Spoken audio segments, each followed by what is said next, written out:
is for as we get the topic.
And just like medicine is ever expanding and ever evolving, same for you.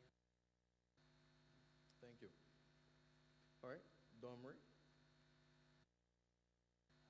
Good morning, everyone. Good morning, yes. Okay, we are talking about the future of work, so that means this discussion is about you. And I want you to realize that the world of work is changing, and you are now going to be competing with persons all over the world, not just but persons internationally, and they're also competing with you. So today, hopefully, we will talk about some of those careers that will be some doors that are opening for you and some doors that may be expanding in terms of, I heard in the final dramatic piece earlier, you talked about being a plumber, being a nail tech, and how does technology play a role, if any, in technical skills? We get to talk about those things as we continue today. Thank you. Thank you. Thank you, Don. Sir, the lower man on the panel. Anything that you want to say, and let me just frame it for you. As a student, when you think about the future of work and the possibility of jobs and so on, just share with us what your thoughts are, just briefly. Hello. Good morning. As much as you know, my name is Kamai Crystal. I think the program speaks for itself as future and youth. As youth going into the future, pretty much it talks for itself as we are the future youth. I believe that decisions making now and beyond depends on us as the youth of Barbados and throughout the world. And I believe this program is helpful as mainly to us to give us experience as young children getting ready to go to the world of work.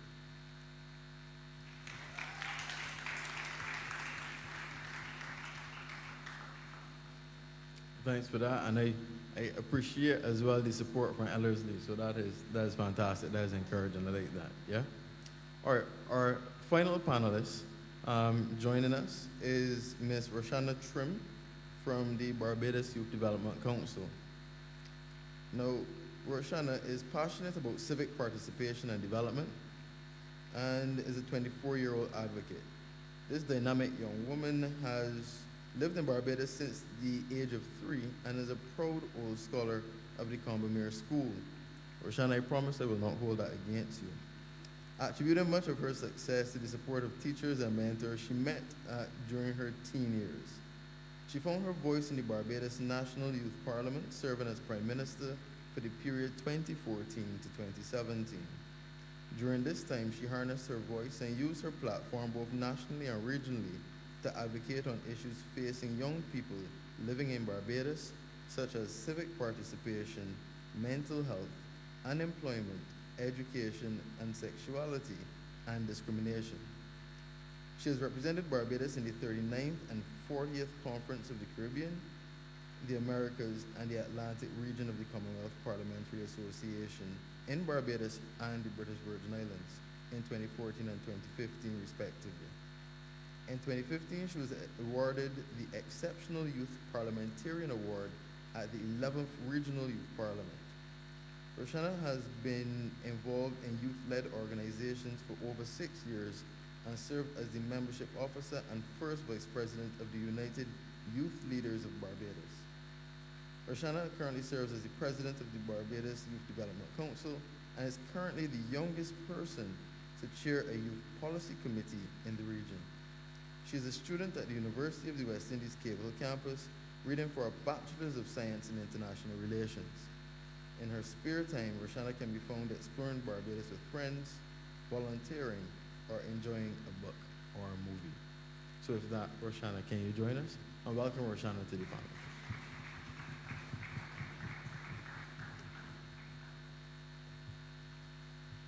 So Rashanna, you jumped straight into the hot seat. Just share with us your opening remarks on the topic. Yeah. Is on? Oh, hi. Hi, good morning, everyone. Hi, good morning, students. So I just want to ask first, anyone scared about the world of work, like leaving school and going into the working environment? Nervous? Anyone excited about it? So let me see the hands, because I can't see the hands. So excitement. Are you nervous? Scared? Not really sure how to feel? Okay, all right. So every time I talk about the world of work and the future of that for young people, I always talk about education, because for me, education prepares you for after you leave school. And today, one of the things that the OECD Education Directorate said in 2010 is that today, because of rapid economic and social change, schools have to prepare students for jobs that have not yet been created, technologies that have not yet been invented, and problems that we do not yet know will arise. So how do you prepare someone for what you do not know? Does math and English and all those things matter? Should we really do it? And that's always a huge discussion as it relates to young people and getting you ready for what comes next. And the truth is that they do matter. Math and English, being able to read and count and all those things are very important. But if the jobs that you are being prepared for does not yet exist in a changing world where technology is expanding, where we are looking at robotics and all the other forms of technology, virtual reality, and the list goes on, holograms, automated systems, self-checkout. If all of those things exist, then what does the world of work look like for you, and how do you prepare for it? Because everybody seems to tell you a lot about work, and you have to get ready for work. But how do you get yourself ready for what you don't know? You know you're going to school, so you put on your school clothes every morning. If you are going to a fair, you dress differently. If you go to church, because you know, so you get ready. You don't go hiking in heels. That don't make any sense. You put on some boots. And then you went to Cancer Walk. Anybody went in heels? It don't make sense, right? So you went because you were prepared. So I just want to say that it's really important that you as young people now prepare yourself for a new world that traditional means may not be preparing you for. And that means that you now have to get ready to learn continuously, because the world no longer thrives simply on being able to do math and English, but you have to be able to transfer that knowledge to solve real world problems continuously. Data shows that young people will change jobs often. So we won't stay in one job. So that means that we have to be able to take the skills that we know and then take that into another job and keep moving like that. It means that the skills that you have harnessed, those hands-on skills that we are now focusing on, vocational skills, those are skills that are going to become very important. And it really demands, the future of work will demand that you continuously adapt to the world, because the world will not slow down at the pace in which it is changing. The world will continue to change rapidly. And as a worker, you now have to be ready to do that. So learn technology, learn how to code, learn how to do various things, communication, how to think critically. And all of those things are going to become very important in the future of work. And those are really my opening comments. All right, so thank you for that, Rashanna. Yeah?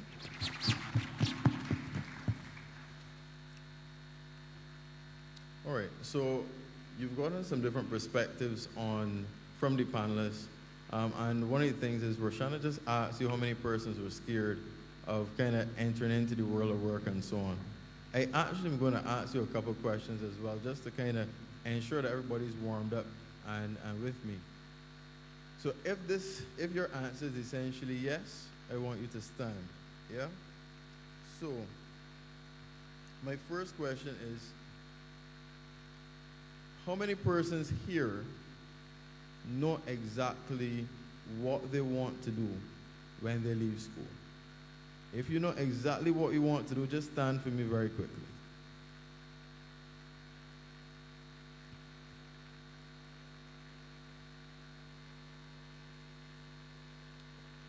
All right, so I would say maybe about a half, maybe just over a half of you. Don't sit as yet in the event that the next question applies. So the next question is, how many persons, though, would like to have a job pretty much as soon as they leave school?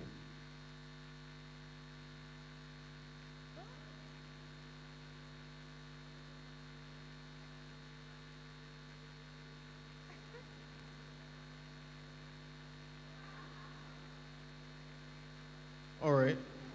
So that's an interesting one. I have actually less than half the persons standing, which could be for a number of reasons. Some of you may want to go and study. Some persons may just want to chill out for a bit after they finish school. We'll kind of tease that out further. And my last question for you, how many of you have done the research to find out which jobs will be in demand in the future?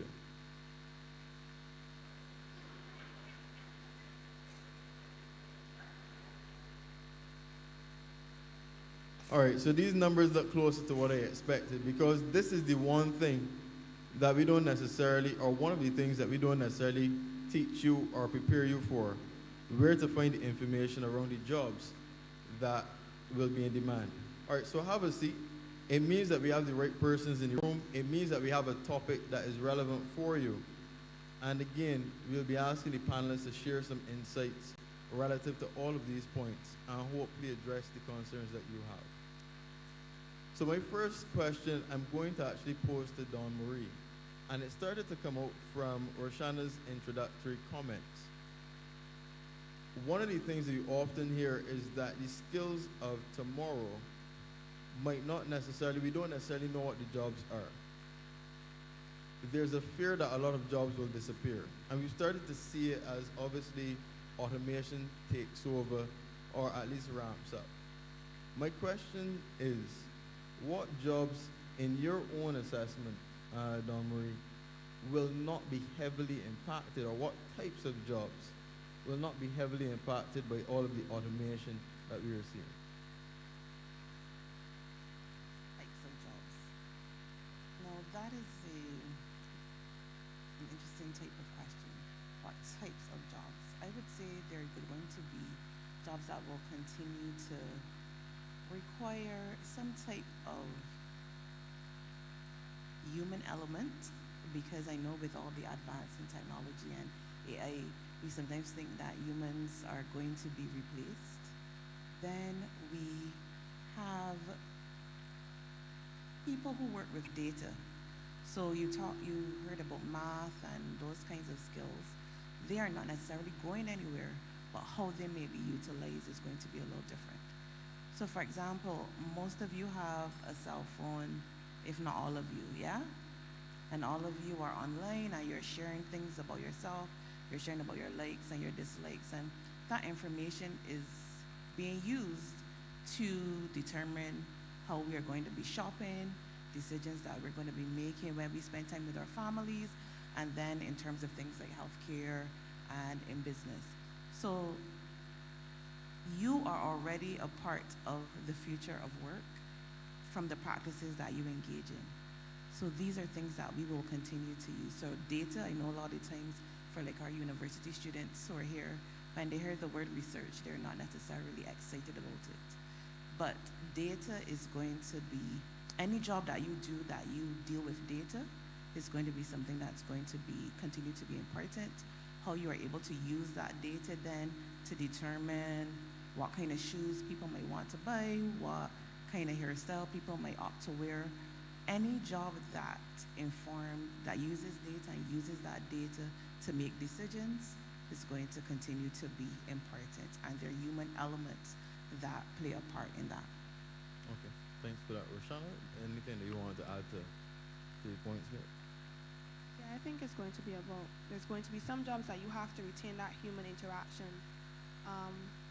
But when it comes to things that are technologically driven, there's going to be a demand for those things. I saw a study, can't remember exactly where, but it talked about the jobs and the skills. It more so talked about skills and less about jobs. So instead of concentrating on learning to get a job, you learn skills to be able to apply to solve issues. So the jobs that are going to be high in demand are going to be those that are problem-solving jobs, and jobs are going to emerge as issues emerge. So climate change wasn't a big focus before, but it has become a big focus now.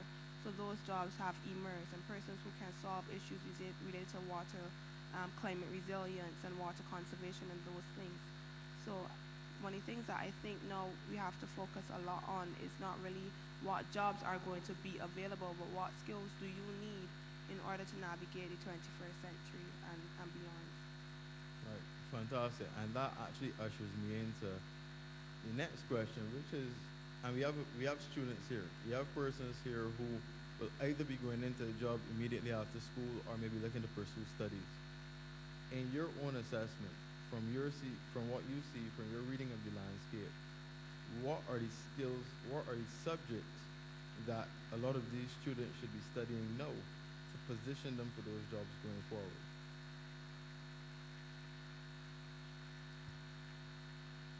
Rashanna.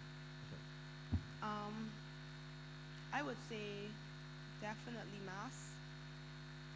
As much as many of us may not like it, maths is one of the subjects that you should know. English, communication, because being able to communicate is going to be essential.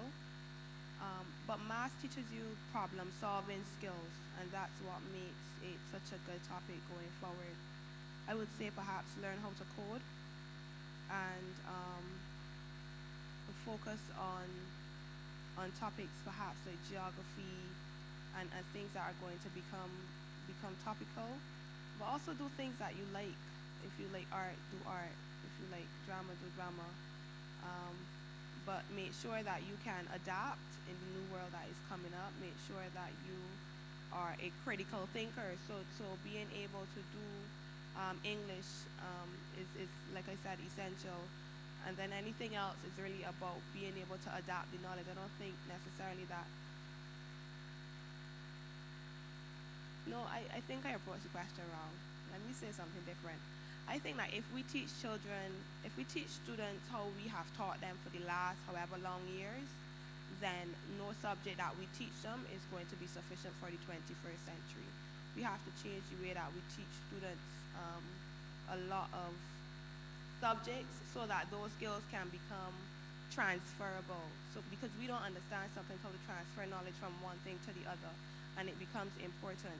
So there are schools that will give you a problem and you will use the subjects, traditional subjects that we use in order for you to be able to resolve the problem. And that approach allows for them to be able to utilize any subject, any topic in order to be able to go forward and gain jobs. And I don't know if that makes sense. I don't know if, right. I just think that is about the way how we teach and allowing students to gather the skills that are necessary going forward. So back when I was in school, which, as I'm looking at students now, feels like a long time ago, but in my head it's not really that long ago. When they taught maths, I couldn't really see the purpose of it. It was a subject, you try to do good, and that is it. But if you really think about any job, maths is important. If you're a tailor and recently built a house, had to get tiles put down, and depending on the size of the tile and the square foot of the area, that tailor has to know maths. Otherwise, he could either tell me to buy too many tiles or too few tiles, even at the most fundamental level. So regardless of the field that you're in, there are some core subjects and some fundamental things that become critical. Rashanna spoke about problem solving, and that is the area that is critical across fields. I want to use that then to kind of lead into one of our other presenters, Crystal. And I want to get your perspective when it comes to the healthcare profession, based on where you sit. What are the opportunities that are presenting themselves? And if so, what are some of the skills and areas students should be focusing on? Okay, so for me, let me start from me. When I left school, I had no idea what I wanted to do. I was in fourth year, going fifth year, going upper fifth. Could not understand why I had to learn maths. Told myself, you know what, whoever started maths needed to be dug up, shot a couple times, reburied. Yeah, but as I went through my life, I realized that no matter which direction I went to, I had to do maths. In the healthcare profession, it is very important. Every drop, every cent, every decimal point, it is important in saving someone's life. It's important in reading for you that like chemistry, you have to know these things tall, because that one bit that you left off is a difference in saving somebody's life or sending them over the edge. In my arena, we are seeing, I'm a nurse. I'm a registered nurse of 5 years. So now there is need for nursing practitioners. Everybody looks to the doctors. There's only so much that a doctor can do or a nurse can do, but we always have to be evolving and upgrading ourselves. I am still studying at this age. Anybody looking to get into the medical field, you will still have to study. You will still have to read. You have cell phones. It's not that you have the cell phone just to look pretty and face snap and everything. If you have a problem, look in the cell phone. You understand? Now, there are persons who have took that technology and created it a easy classroom or an easy way for us to now make our calculations quickly without having to go with a pen, paper, and calculator and say, all right, this is this, and this is this point, and that is this point. I'm saying all of this to say that no matter what we do, you're going to have to use your core values. There is a need for more radiologists.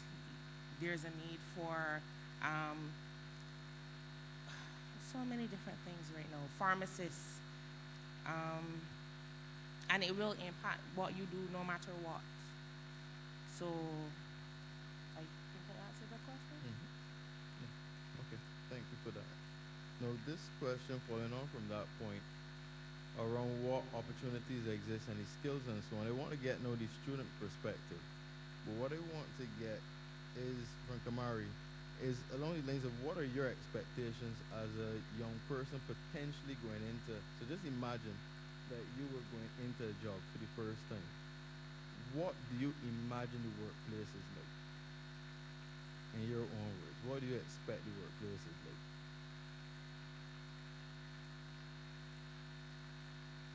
I look at the workplace I'll be going into first. Well, look for some place where I'll be comfortable in, as I believe you'll work better, very comfortable. So I'll be looking for my workmates to be genuine and kind of people that mainly will understand where I'm coming from. People they could work with, work along with. I even look from the way where they can't get along or but that's the situation where most jobs put you in, where you can make a job and you may not like someone, but that's your job, so you gotta work with that person or find alternatives to intervene with that person or whatever. Okay, thank you for that. Now, Domri, following on from what Kamari would have shared, what do you think tends to be the greatest shock for young persons making that transition? Because in your role, you've been assisting young persons in making the transition to the world of work. And I mean, just to frame it, for some persons, when they don't feel like going to school, they might not go to school. If persons feel like skipping classes, some people skip classes. But work, you can't really afford to do those things as readily. So maybe from those lines or other ways, what have you found to be the biggest challenges for young persons transitioning to the workplace? I think, especially maybe some of the students who are here today, you've been used to doing things well. And I remember coming into the end, I think it was Ayana Young Marshall's presentation at some point that she was sharing about the fact that failure, shared about experiences where failure might have been experienced in her past. And a lot of the times, students have never failed. They've never experienced something that they've not been good at. They've never, they're not used to being told no. And one of the things that you sometimes have to get used to is that there are going to be, even before you get that opportunity to be on the job, there are going to be times where persons are going to say, no, you're not the right fit. And in this space and time, it's not just about your qualifications, it's not just about the skills that you bring alone, but what type of attitude do you have? Yeah? When people speak to you, how do you take feedback if it is not necessarily as positive as you expect it to be? You've done a lot of work on this particular thing, you think you've done a really good job. I hear someone saying to you, but you've not been as thorough as you could have been. I would like to see you go a little deeper with this. So sometimes transitioning to the workplace, you are going to meet some persons who are kind and who want to see you do well and those kinds of things.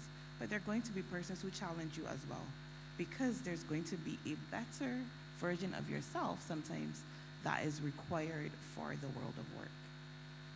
Your attitude makes a difference.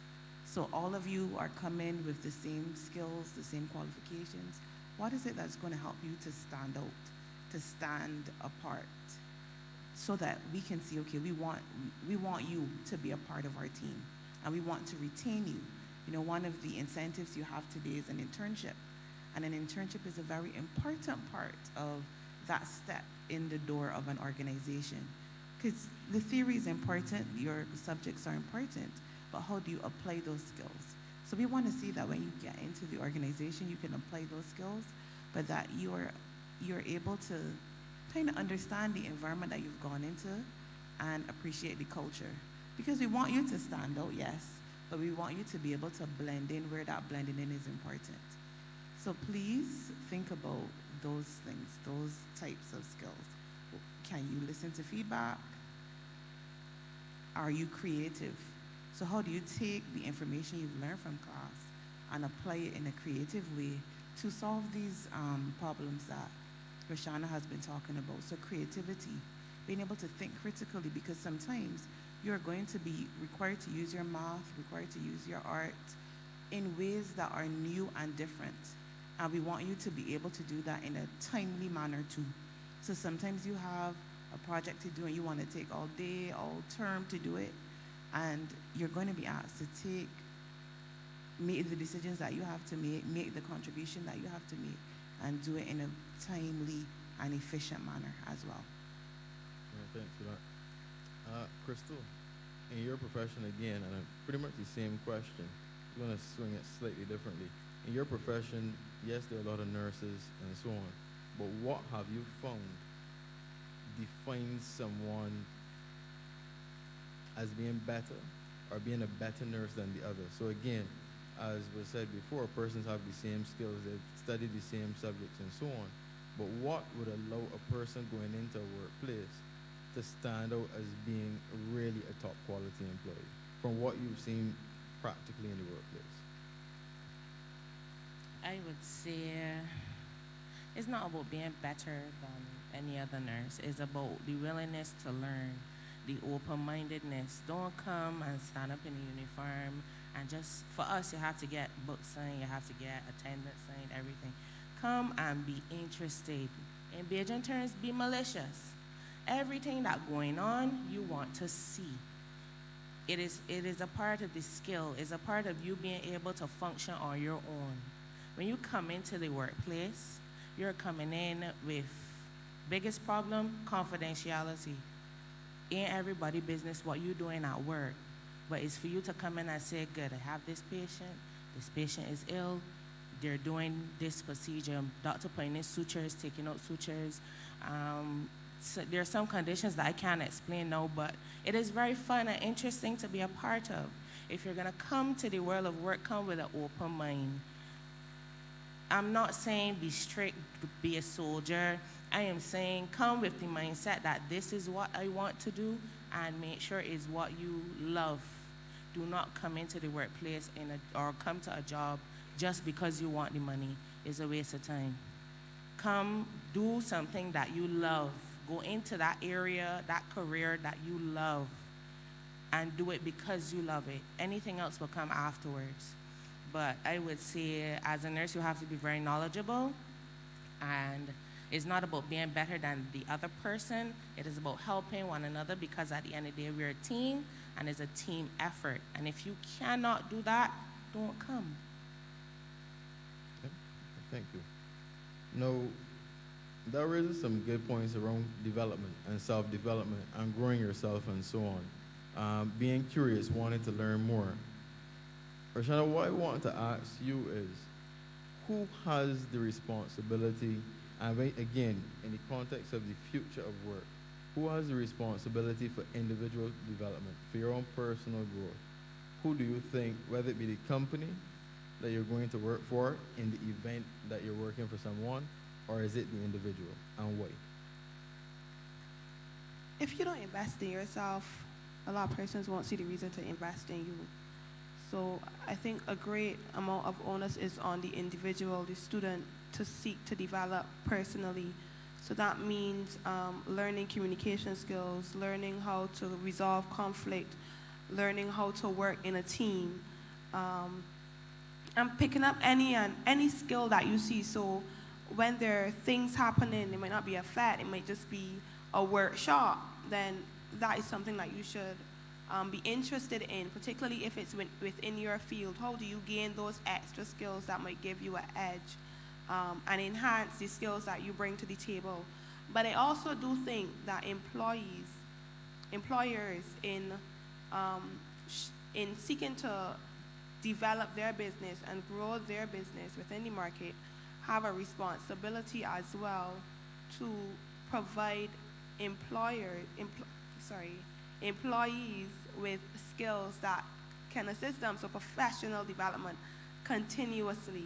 So I think there's a big onus on the individual, but I also think that other persons, so whether that be the employer, the school that you are currently at, service organizations like BYDC, all of those actually have a big role to play in providing the platforms for young people to be able to develop themselves personally. But if you don't go out and seek for those opportunities, they will pass you by sometimes and you will not know that they exist.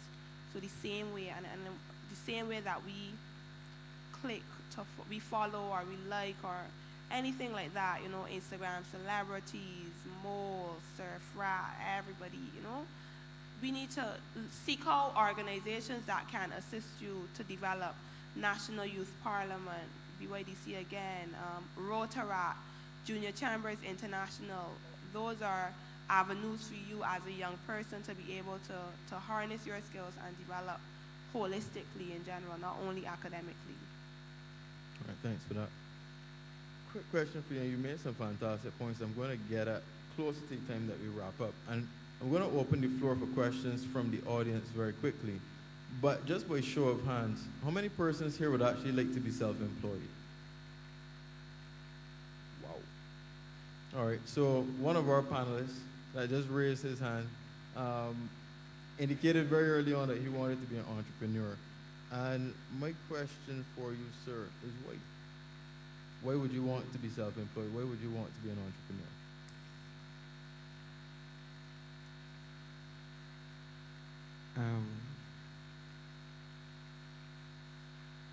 Very tough question. But I see myself in that position because, like I have, I don't want to be working for the money, I want the money work for me. Meaning that if I could see myself as head of the board, knowing that people working towards my business and trying to make my business a better environment for other people, that I would feel satisfied as an entrepreneur to know that I created a business mainly to help youth just as myself, because mainly, as you said, the youth is the future. So me growing or aging, I'm going to be still looking back at the youth at this age. All right. So what I'm gathering from you is that from what you see, you want to be able to create something that you've built, and that maybe from what you've heard or otherwise, the workplace as it is might not be someplace you might be as comfortable in. So you want to create an environment that persons can be comfortable, just like you described earlier. Now, with that said, and Domre, I want to ask you this question. There's this talk, and I'm not sure how many persons have heard the term before, about the gig economy. But the whole idea of persons working for themselves and selling their skills to a business. So rather than being an employee, you sell your skills to business, you pretty much call the price, you set your own work schedules, etc., etc. There are obviously advantages and disadvantages to that type of lifestyle. Can you share with us kind of your perspectives and the balance in that between the advantages and the disadvantages of being self-employed and kind of working in that gig economy that we're hearing so much about? All right, so that is the gig economy firstly is, you guys know what a gig is, and we're not talking about gigabytes and those kinds of things, but you're going from one gig, like a music gig or whatever, you're going from one job to another. And when you are an entrepreneur, now firstly, and when we talk about the skills and jobs and careers for the future, they require three key elements. They're looking for human skills, and we talked about some of those skills today. And as our budding entrepreneur shared, business building skills. So when you are an entrepreneur, it means you are building an idea, you're building a dream, you're looking to solve a problem. So business building skills are relevant whether you are an entrepreneur or not. Because in any organization, whether it's an organization that is big, like let me think about one that you might know. Let's say Massey, for example, there are a number of different components to Massey. It's not necessarily a brand that you will see if you go like to the UK or to the US. Something like, let's say, EY or PwC, you might see that as an organization if you go beyond the region. But these large companies still need business building skills, like the entrepreneurial type of person. And then there are the technological skills that we've talked about earlier today as well. So when you are looking to get into a gig, you need to be able to appreciate all of these things. But it means that you have to be flexible and adaptable. So if I go into my organization, right now I'm there from 8:30 till 4:30 most days of the week. And many young people don't want to have to work like that. They want to kind of set their own hours. But one of the things about being an entrepreneur, especially when you're starting out, is that your day goes beyond the 9 to 5. It's usually a longer day, and you're moving. So you might start your day, let's say, at 8:30, but then you might do that, let's say, between 8:30 and 10. Then you have a break, and then between 11 and 12, you go do something else, and then maybe a little later, in 5 onward to, let's say, maybe 10 o'clock, you might be doing something else. For the gig person, you might be doing the same job. So let's say you are a masseuse, for example. You might have different clients in different places. But for another person, they might be teaching karate at one time of the day. The next time, they might be a swim instructor. So they're going to be different activities that you're doing, but all of them geared towards making you money. So when you think about entrepreneurship, I want you to also think about being willing to put time and money in what you're doing.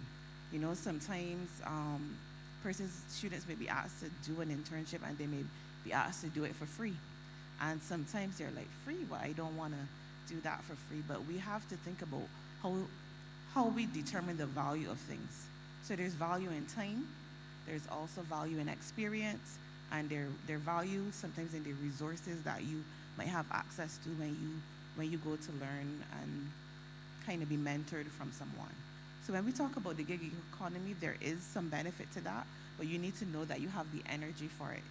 Yeah, you're going to be meeting people, you're going to be meeting a variety of people, and sometimes you're doing the same job but different times and different spaces or different places, because you might be doing it here in Barbados, but then I might be in the region doing a presentation or a workshop. So the gig economy or a role in the gig economy can look different for different people depending on what you're interested in. But just understand that you have to be able to manage your time.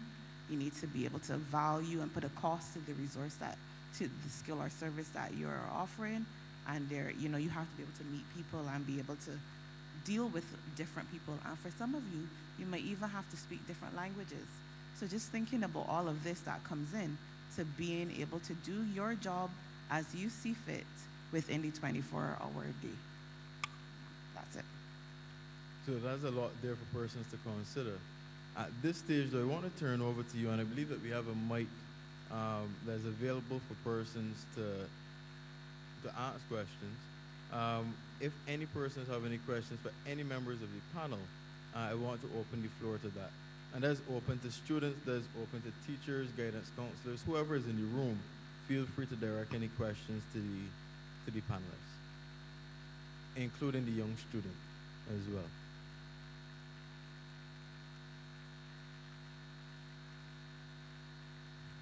Yes, guys. Hi, my name is Omar Bassett. Very special name. Obviously, the focus is youth and the future of work, and I think Rashanna kind of touched on this subject. We we currently focus on retaining information at school. Like it's all about retaining stuff. And we don't necessarily have a system in place for nurturing creativity. So if you know any organizations that nurture creativity, can you share those with us, or also like give tips on how we can take it into our own hands?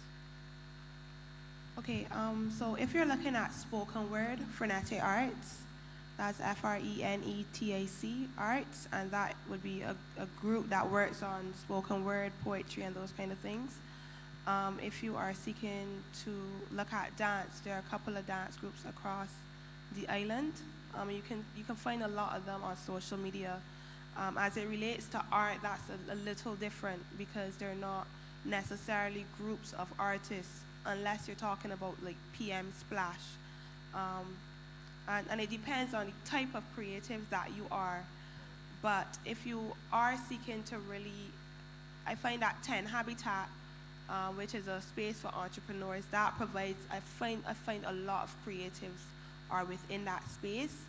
But also if you just want to start your own space for creatives, depending on what it is, then it's really about looking at persons who share that interest, finding a common space for that, and working from there. So I guess we could talk a little bit more after, because that's a really broad topic to answer in the forum right now. And secondly, many individuals might not be familiar with organizations that offer funding to young startups, etc., like venture capital and all that stuff. So if you can share some as well, that would be great. Okay, so the ones that I know, Barbados Youth Business Trust, and that offers you the business development side of everything. So that will take your business from conceptualization, take you through the business plan process, and also assist you with finding funding. Once again, if you go to Cap 10 Habitat, they will also take you through an entrepreneurship hub, a startup, and they will also assist you in seeking ways to find funding. There is another fund that is run by the government, but it's absolutely slipping me right now. I don't know if any of the other panelists are able. Yes, Youth Entrepreneurship Scheme, which operates from the Ministry of Youth. That is another good one. Fund Access, I was thinking, that's the one I was trying to find. Fund Access is another one that offers you the ability to find funding for your business. The the loans that the government has started to offer, I can't remember what it's called either, like, the trust loans as well. So there are quite a few spaces and businesses and not companies, but organizations that offer the ability for young people to be able to start to find funding to start their own business. But it's really a matter of digging very deep because they're not very heavily advertised, I find. The creative, there's also a business development unit in the Ministry of Culture for cultural practitioners that helps you once again with business development and assisting you with being able to find funding for your creative venture. Thank you for that. Thank you, Rashanna, for the detailed response. So hopefully persons would have at least remembered or taken notes on a couple of those agencies. Any other questions from and fantastic question by the young gentleman, so thanks for that. Any other questions from the audience?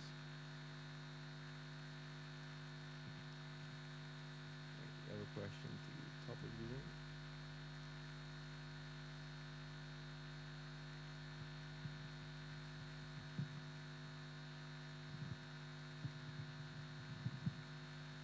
Hi, my name is Dustin Evans from Barbados School. This question is directed to Ms. Donnery. Earlier you had said during answering the question, what is the biggest shock for students transitioning from school to the workforce, and you mentioned how managing their time. Do you have any tips on how we students can manage our time productively? Sure. How many of you are going to school and in some type of extracurricular activity? Rather good. if you're playing sports, if you're doing stuff at your church, if you are in a youth organization, like some of the ones mentioned, the more you do, the better you get at it. And that's one of the things. If you want to be productive, you want to be able to manage your time. So being involved helps you to have to split your day into a lot of different ways. How many of you do chores and stuff like that? Yeah, I heard the no there. You know, you have a good life, enjoy it while it lasts. So the more you do and setting aside time for it helps you to build your time management skills. So how many of you have a timetable?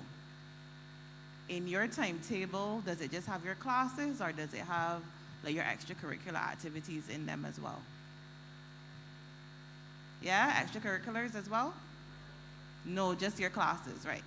So if something is important to you, it's sometimes useful to put it down. So you have your smartphones there, there are usually calendars in your phones. So in addition to your classes, maybe start putting down some your study times, the time that you might spend if you're in dance, if you're in sports, and taking the time to understand. So studying is not just when you have class or when you set aside time for homework. Studying is actually then taking time to look at some of those subjects in greater detail so you can understand them a little better. But the more you put into your day, not saying that you need to fill up 24 hours, but the more you document what you want to do and the amount of time that you want to spend doing it, these are things that help you to better manage your time as well as goals. So what is the goal that you might have? We're at a World of Work seminar today. You know, the young man asked about funding.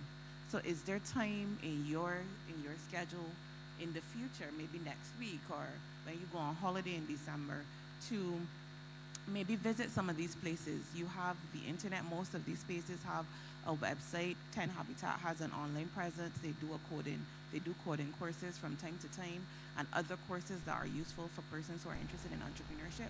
And they have a cost, but it's a small cost. So one of the things too, if you want to get into business, you want people to spend money on your business, you also have to spend money as well to kind of gain some skills. And some skills you don't necessarily have to pay for. Some things you have, like this today is a free seminar. You're getting this information without cost. And there's also another learning platform. So I'm from the university and you guys are from secondary school, so they're formal spaces for learning. But one of the other things you might want to consider in your time, for example, is you might be able to go online, for example, and find a free online course on time management. You don't have to go anywhere. You can do it from the comfort of your home. You can do it from the comfort of where at the beach if you have data that you're willing to use in that way. You know, so there are different ways that you can look to to improve your time management, and there are online courses as well as other things that you can talk to your guidance counselor and stuff like that as well to help you to build on skills like these. Yeah. All right, thank you. Now I understand that we're tight for time. Dennis is beckoning to me. There is another question. All right, so one more question, and then what I'll invite two more questions, and then I'll invite the panel pretty much just to give their wrap up. And your wrap up, one key thing that you would like the audience here to remember when they leave the session. My name is Jonathan, and this question for tonight. Where you see yourself in 10 years, and where you will let your business to be running late? Pardon? Where you see yourself in 10 years, and how you will let your business to be running? Next 10 years. Not far from here, boy.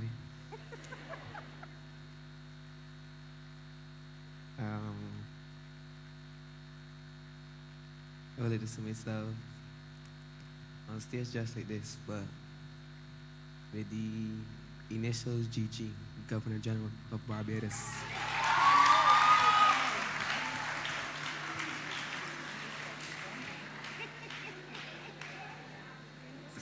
Saying that, I will look back at this day in particular, remembering you, Brianna, answer me that question. Where will they be the next 10 years? Part two of the question, in my business as an entrepreneur, I want my business to be successful. Mainly, I will be studying youth, as I'm really into sports, mainly football, but I will touch other aspects of sports so that I will be able to help, as I said, the youth. Thank you.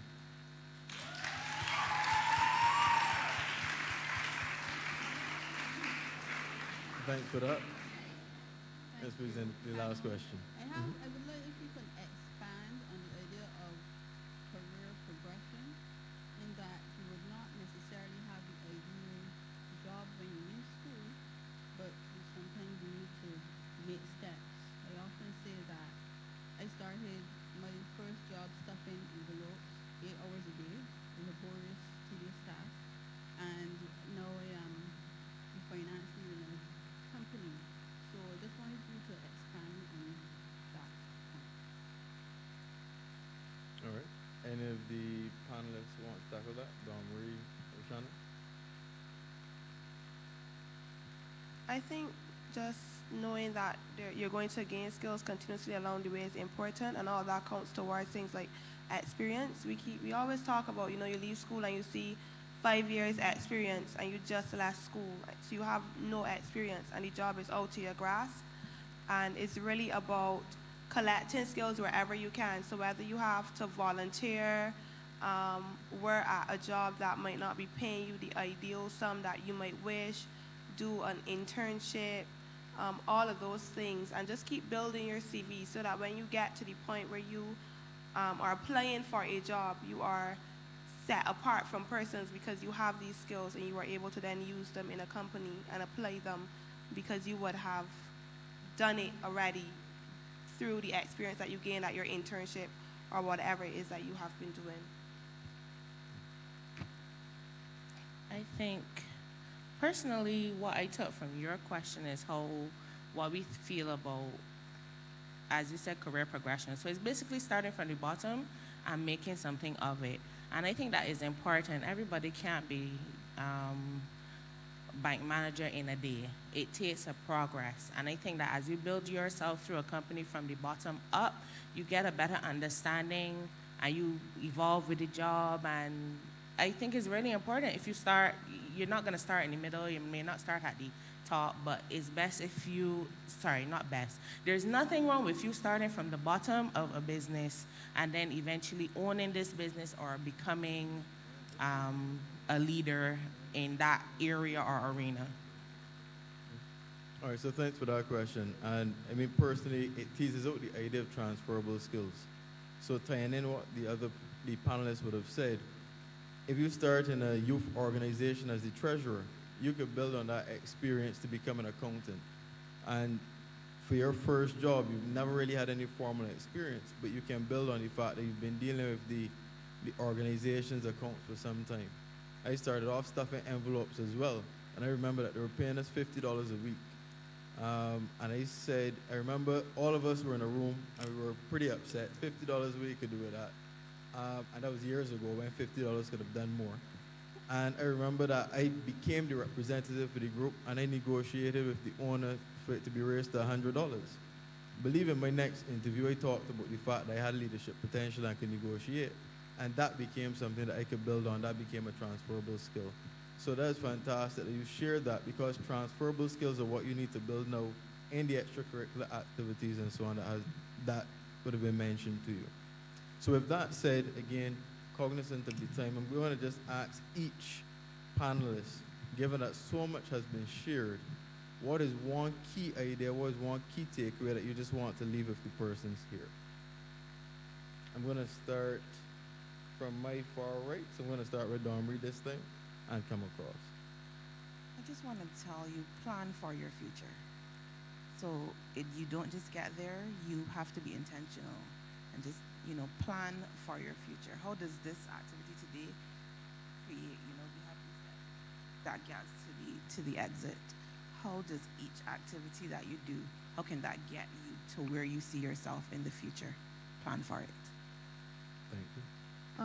Just invest in yourself, invest in your dreams, whatever it is that you want to do. Invest your time, your energy, your effort, and like Domri said, be intentional about what you are doing, and that investment will pay off in the end.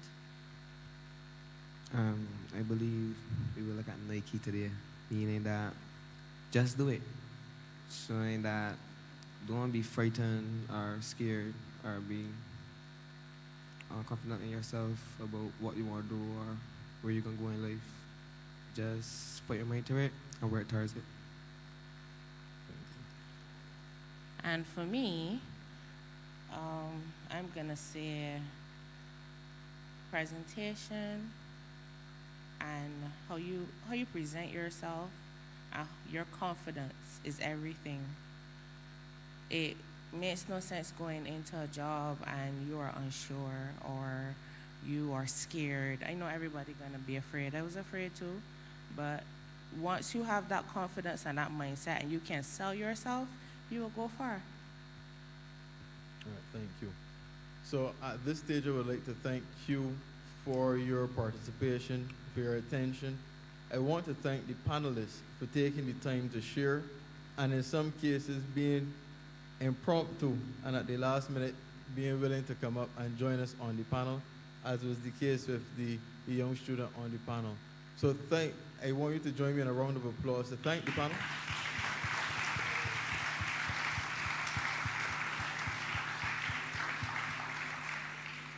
Hopefully you got some fantastic insights into the world of work. I think ultimately what we've gathered is that jobs will change, but what is required of you as employees, as self-employed persons will not. The right attitude will always be fundamental. Being deliberate in your actions will always be fundamental. And being a good team player, those things will never change. So do your research, and we wish you well in your future endeavors. So thank you all. Have a great day.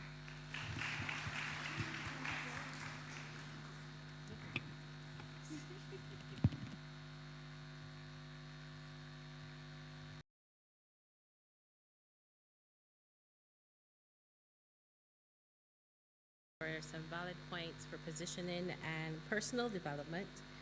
And we'd like to note that we are going to have lunch at this point of time, and we will return at 1:20 for the third segment of our program today.